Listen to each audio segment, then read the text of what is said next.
Hello students, how are you? Today we are going to learn the chapter number 3, pair of linear equation. And in the previous video we already have learned the graphical method. Now we will discuss what we have learned in the graphical method. जैसा कि हमने previous video में देखा था, हमारे पास ratio थी coefficients और हमने यहाँ पे ली है a1 और a2 is not equal to b1 upon b2. यहाँ पे हमारे a1 and a2 are the coefficient of the variable x and b1 and b2 are the coefficient of y. ये हमारे वेरिएबल्स के कोफिशिएंट है और अगर इनकी रेशियो अनइक्वल आ जाए, मींस अगर फर्स्ट टू रेशियोज अनइक्वल हो तो हमारे पास इंटरसेक्टिंग लाइंस आएंगी, जैसा कि हमने यहाँ पे ड्रॉ किया, राइट। अगर हमारे पास फर्स्ट टू रेशियोज अनइक्वल आ जाए, फर्स्ट टू रेशियोज इक्वल आ जाए सॉरी, एंड थर्ड आ जाए अनइक्वल, तो हमारे पास क्या आएंगी, पैरेलल लाइंस आएंगी, जैसा कि हमने यहाँ पे ड्रॉ की है। तो इसका ग्राफ बन जाएगा पैरेलल लाइंस। अगर हमारे पास तीनों ही रेशियो इक्वल आ जाएं तो लाइंस हमारी क्या हो जाएंगी, कॉनिसाइड हो जाएंगी। कॉनिसाइड लाइंस का क्या मतलब है, हमारे पास टू लाइंस एक दूसरे के ऊपर आ जाती हैं तो उन लाइंस को हम कॉनिसाइड लाइंस बोलते हैं।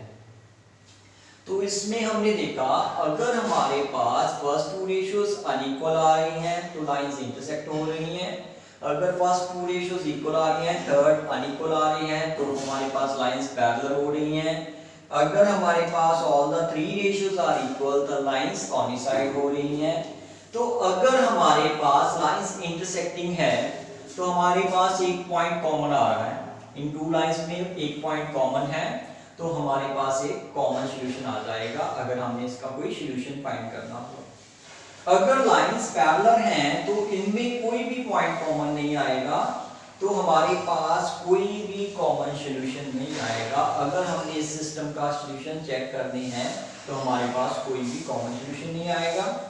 अगर लाइंस कॉनिसाइड हैं तो लाइंस एक दूसरे के ऊपर हैं, इसीलिए यहाँ पे बहुत सारे कॉमन पॉइंट हैं, तो हमारे पास इनफाइनाइट मेनी कॉमन सॉल्यूशन आ जाएंगे।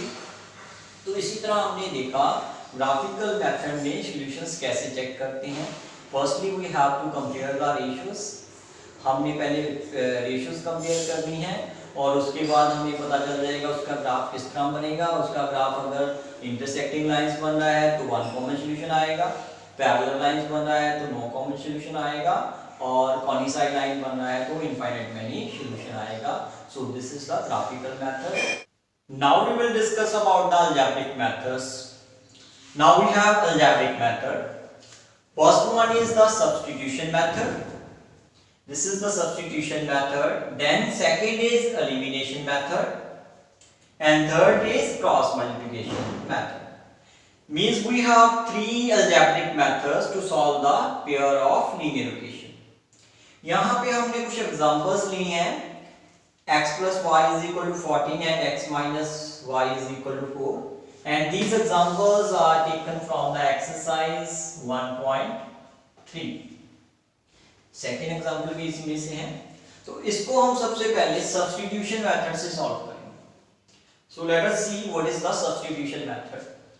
जैसा कि नेम है सब्स्टिट्यूशन मेथड। सब्स्टिट्यूशन मेथड में हमें एक वेरिएबल की वैल्यू दूसरे वेरिएबल में सब्स्टिट्यूट करनी है।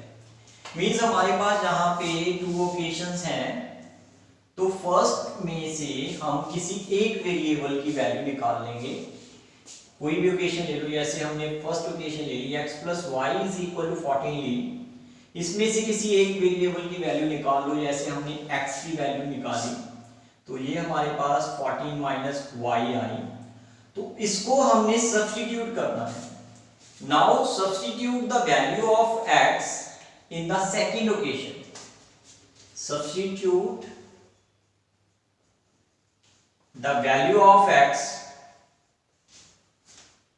in second occasion.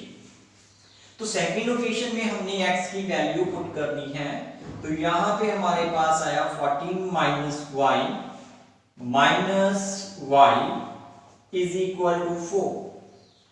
सो ये हमारा आ गया 14 minus 2y is equal to 4. So minus 2y is equal to 4 minus 14.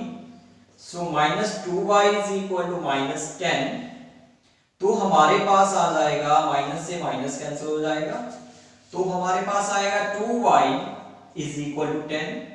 यहां पे 2 मल्टीप्लाई है y के साथ, तो y आ जाएगा 10/2. It is 5.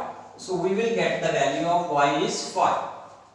हमारे पास y की वैल्यू 5 आ गई है और हमने अब x की वैल्यू फाइंड आउट करनी है. तो x की वैल्यू फाइंड आउट करने के लिए y की वैल्यू यहां पे पुट करनी पड़ेगी.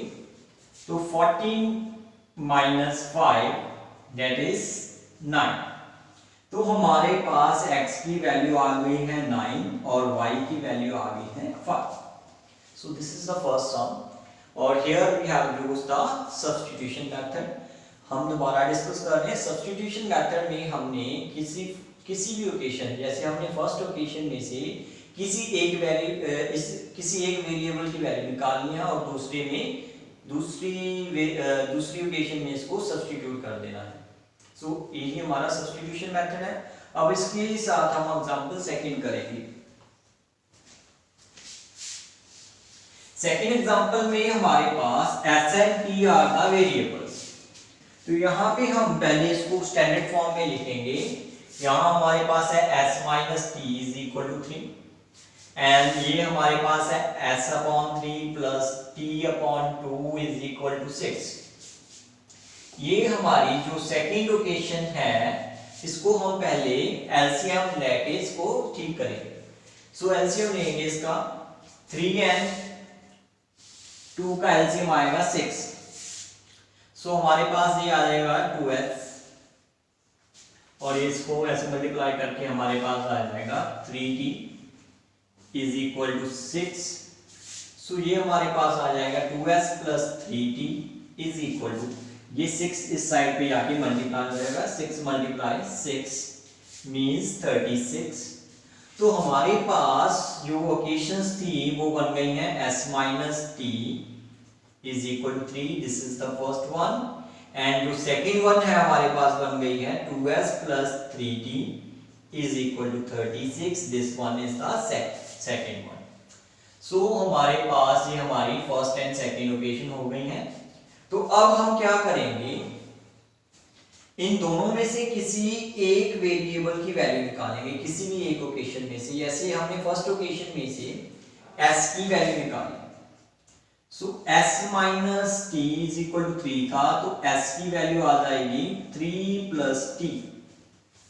Now substitute the value of s. जो s की वैल्यू है हमने सेकंड में पुट करनी है इन सेकंड ओकेशन.